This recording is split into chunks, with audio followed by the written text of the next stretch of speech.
اسی کا ذکر خلاق کائنات نے اسی حدیث قدسی میں بیان فرمایا کہ ہے انسان لوگوں جو تم ان اولیاء کو دیکھتے ہو مت سمجھنا کہ یہ اولیاء اب اپنی آنکھ سے دیکھتے ہیں، وہ جو ان کی اپنی آنکھ تھی اسے یہ دنیا میں بند کر کے آئے ہیں، اب اپنی آنکھ کے دروازے کو بند کر چکے ہیں، اپنے کان کے دروازے کو میرے لیے بند کر چکے ہیں، اپنی زبان کے دروازے کو میرے لیے بند کر چکے ہیں، اپنے ہاتھ کے دروازے کو میرے لیے بند کر چکے ہیں، اپنے پاؤں کے دروازوں کو میرے لیے بند کر چکے ہیں، اپنے افکار و تخیلات کے دروازوں کو میرے لیے بند کر چکے ہیں۔ اب جب یہ میرا بندہ میرے لیے اپنی آنکھ کے دروازے کو بند کر چکا، اپنے دل کے دروازے گناہوں کے دروازوں کو بند کر چکا، اب کنت سمعہ الذی یسمع بہ، اب میں اس کے کان بن جاتا ہوں جس سے وہ سنتا ہے، اب میں اس کی آنکھ بن جاتا ہوں جس سے وہ دیکھتا ہے، اب میں اس کے ہاتھ بن جاتا ہوں جس سے یہ تصرف کرتا ہے، اب میں اس کے پاؤں بن جاتا ہوں جس سے یہ چلتا ہے۔ رب ارشاد فرماتا ہے کہ اب وہ اپنی نگاہوں سے نہیں دیکھتا، اب وہ جہاں دیکھنا چاہے دیکھ سکتا ہے، جس جہاں کا نظارہ کرنا چاہے نظارہ کر سکتا ہے، جہاں تک اپنی آواز پہنچانا چاہے آواز پہنچا سکتا ہے، جس جہاں کی بات سننا چاہے سن سکتا ہے، جہاں پہنچنا چاہے پہنچ سکتا ہے، جہاں دیکھنا چاہے دیکھ سکتا ہے، جہاں اپنے ہاتھ پہنچانا چاہے پہنچا سکتا ہے۔ فرمایا اس کو اللہ عز و جل ایسے تصرفات دے دیتا ہے، ایسی قوت دے دیتا ہے، ایسی طاقت دے دیتا ہے، ایسے روحانی تصرفات کا نزول اس بندے پر ہوتا ہے کہ جب وہ اپنے ہاتھ سے اشارہ کرے تو ان پربتوں کی رفعتوں پر کپ کپی داری ہو جاتی ہے۔ باروں خاکی اندروں آتش دس دے حالوں خستوں، یہ ایک نعرہ کرن محمد ڈھین پہاڑ شکستوں۔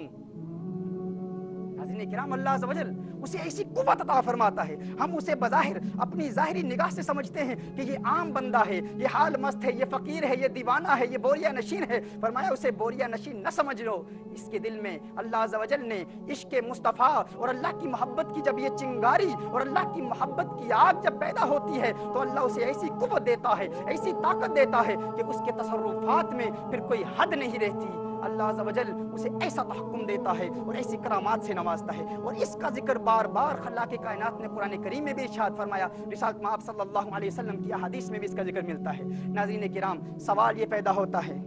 کہ اگر اللہ عز و جل نے اس انسان کو ایسی قوتوں سے نوازا،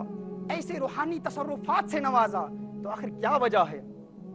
کیا وجہ ہے کہ ہم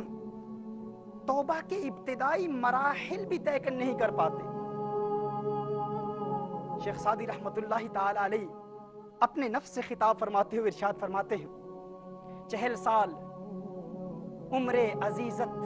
گزشت، 40 سال عمر عزیزت گزشت، مزاج تو از حال طفلی نگشت۔ یہ ان کی عاجزی ہے۔ شیخ سعدی سرازی فرماتے ہیں، اپنے نفس سے خطاب فرماتے ہیں کہ تیری زندگی کے 40 سال بیت گئے، 40 سال تو گناہوں کا ارتکاب کرتا رہا ہے نفس، 40 سال گزر گئے لیکن ابھی تک تیرے نفس کا بچپنا نہیں گیا، ابھی تک بچپنے کی عادتیں نہیں گئی۔ جس طرح ایک چھوٹا سا بچہ جب کوئی سویٹ ملتی ہے تو کھا لیتا ہے، کھاتا ہے، جو سامنے موجود ہوتا ہے اسے کھا لیتا ہے، جو نظر آتا ہے اسے دیکھتا ہی رہتا ہے۔ کل جدید لذیذ، ہر نئی چیز کو دیکھتا ہے، بار بار دیکھتا ہے، جسے ہاتھ لگانے کا من کرتا ہے، جی چاہتا ہے ہاتھ لگاتا ہے، کسی چیز سے اجتناب نہیں کرتا۔ شیخ سعدی فرماتے ہیں 40 سال بیت گئے، 40 سال تو نے برباد کر دیے، ابھی بھی تیرا نفس ہے، نفس ابھی بھی تیری تسلی نہیں ہوئی، اب بھی تو قابو میں نہیں آتا۔ اور یہ ان اولیاء کاملین کی عاجزی ہے، یہ ان کی انکساری ہے۔ شیخ سعدی کا مقام، یہ تو وہ تواضع، انکساری اور فروتنی میں یہ کہہ رہے ہیں، ان اولیاء کاملین کا مقام۔ شیخ سعدی علیہ رحمہ کا وہ عظیم واقعہ مجھے یاد آ رہا ہے، حضرت شاہ عبد الرحیم محدث دہلوی رحمۃ اللہ تعالی علیہ، ایک عظیم ولی کامل شاہ ولی اللہ محدث دہلوی رحمۃ اللہ تعالی علیہ کے والد، آپ دلی میں کسی سفر پر تھے، پیدل چل رہے تھے، تو شیخ سعدی شرازی رحمۃ اللہ تعالی علیہ کا ایک کلام، ایک ربائی آپ پڑھ رہے تھے، گنگنا رہے تھے۔ اولیاء کاملین کا ایک ذوق ہوتا ہے، اور جب ذوق پیدا ہوا، پہلا مصرع پڑھا تو شاہ عبد الرحیم محدث دہلوی رحمۃ اللہ تعالی علیہ کو دوسرا مصرع یاد نہ رہا، دوسرا مصرع بھول گئے۔ جب دوسرا مصرع بھول گئے تو دل میں تمنائیں مچلنے لگی کہ میرا ذوق ٹوٹ گیا ہے، اور اولیاء کاملین کے ذوق کا عالم کیا ہے، اس ذوق کو تو الفاظ کے ساتھ بیان ہی نہیں کیا جا سکتا، انسانی زبان کو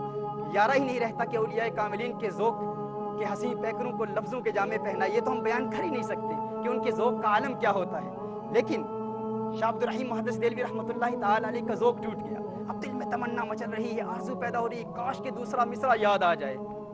اللہ کی بارگاہ میں دعا کرتے ہیں، خواہش ہے کہ مولا دوسرا مصرع کسی طرح یاد آ جائے. اچانک ایک نورانی بزرگ تشریف لاتے ہیں، وہ شیخ سعدی کا دوسرا مصرع بیان فرماتے ہیں. شاہ عبد الرحیم محدث دہلوی رحمۃ اللہ تعالیٰ علیہ بہت مسرت کا اظہار کرتے ہیں، خوشی میں پان پیش کرتے ہیں کہ آپ پان لیجئے گا. وہ بزرگ فرماتے ہیں ہم پان نہیں لیتے. آپ کو حیرت ہوتی ہے کہ رہتے دلی میں ہیں اور پان نہیں لیتے. اب یہ دونوں پیدل اکٹھے چل رہے ہیں. اچانک وہ بزرگ جنہوں نے شیخ سعدی رحمۃ اللہ تعالیٰ علیہ کا دوسرا مصرع مکمل کیا تھا، ذوق برقرار کیا تھا، اور شاہ عبد الرحیم محدث دہلوی رحمۃ اللہ تعالیٰ علیہ کا ذوق قائم ہو چکا تھا. شاہ عبد الرحیم دیکھتے ہیں کہ اچانک وہ بزرگ پاؤں اٹھاتے ہیں، ایک قدم بڑھاتے ہیں اور بہت دور پہنچ جاتے ہیں. انہیں اس وقت علم ہوتا ہے کہ یہ تو اللہ کا کوئی ولی ہے جو قبر سے آیا ہے. تو اس وقت ارشاد فرماتے ہیں کہ ہے اللہ کے ولی اپنا نام تو بتاتا جا، تو بتا تو کون ہے. اور پھر فرماتے ہیں اچھا اس طرح کر، اپنا نام بتا، تیرے نام کی فاتحہ دوں گا، تیرے نام پر تجھے ایصال ثواب کیا کروں گا. تو وہ ولی کامل واپس گھوم کر کہتے ہیں سعدی ہمیں فقیر است، مجھ فقیر کو ہی سعدی کہتے ہیں. ناظرین کرام، یہ وہ سعدی شرازی ہیں رحمت اللہ تعالیٰ علیہ جنہوں نے روحانی اللہ کا قرب حاصل کیا، اللہ کی معرفت حاصل کی، لیکن اپنے نفس سے عاجزی میں یوں خطاب فرما رہے. ناظرین کرام، ہماری یہی کوشش ہے کہ آئیے ہم ارادہ کر لیں، ہم کوشش کر لیں کہ جو ہم نے ذہن کے برے خیالات کو ڈسکس کیا اور وہ 5 نسخے ڈسکس کیے جن کی بنیاد پر انسان کا ذہن پاکیزگی حاصل کر لیتا ہے، انسان کا ذہن پاک ہو جاتا ہے، ہم آج ارادہ کریں کہ انشاءاللہ تعالی ہم آنے والی زندگی میں ان 5 نسخوں پر بھی عمل کریں گے اور اپنے دل کی دنیا کو آباد کریں گے. اللہ عز و جل ہمیں دل کی دنیا آباد کرنے کی توفیق عطا فرمائے. وآخر دعوانا ان الحمد للہ رب العالمین.